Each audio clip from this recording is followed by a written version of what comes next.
स्वामी समर्थ. जय महाकाली सर्वांना.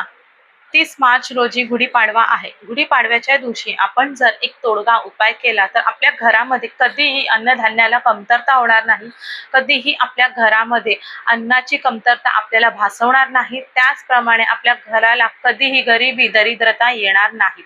आपल्याला काय करायचं आहे तर आपल्याला बाजारातून आपल्याला हळकुंड, नागकेशर आणि जे मीठ असतं, जाडे मीठ आपण ज्याला म्हणतो, ते जाडे मीठ, त्याचबरोबर लक्ष्मीची तांब्याची पावलं आणि एक तांब्याचं नाणं, आपल्याला गहू त्याच्यामध्ये मुठभर घालायचे आहे आणि हे सर्व वस्तू आपल्याला एका पिवळ्या रंगाच्या कापडामध्ये बांधायचे आहे आणि ती पिवळ्या रंगाची पोटली तयार करायची आहे आणि ही पोटली आपण देवघरासमोर बसायचे आहे आणि एक माळ श्री स्वामी समर्थ हा मंत्र आपल्याला म्हणायचा आहे.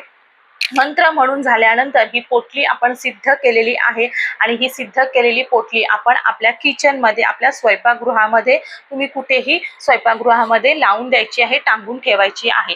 हा उपाय आणि हा तोडगा आपल्याला वर्षभर करायचा आहे, म्हणजे एकच वर्षात एकदाच करायचा आहे. नेक्स्ट गुढीपाडवा ज्यावेळी येईल तेव्हा ही पोटली आपण काढायची आहे आणि दुसरी पोटली आपण निर्माण तयार करायची आहे आणि ह्या ठिकाणी ठेवायची आहे. ही पोटली आपण आपल्या किचन मध्ये, स्वयंपाकगृहामध्ये ठेवल्यामुळे आपल्या घरावरती अन्नपूर्णा मातेचा वरदहस्त राहतो. अन्नपूर्णा माता त्या ठिकाणी वास करते आणि आपल्या घरात कधीही अन्नधान्याची कमतरता आपल्याला जाणवत नाही. श्री स्वामी समर्थ. जय महाकाली.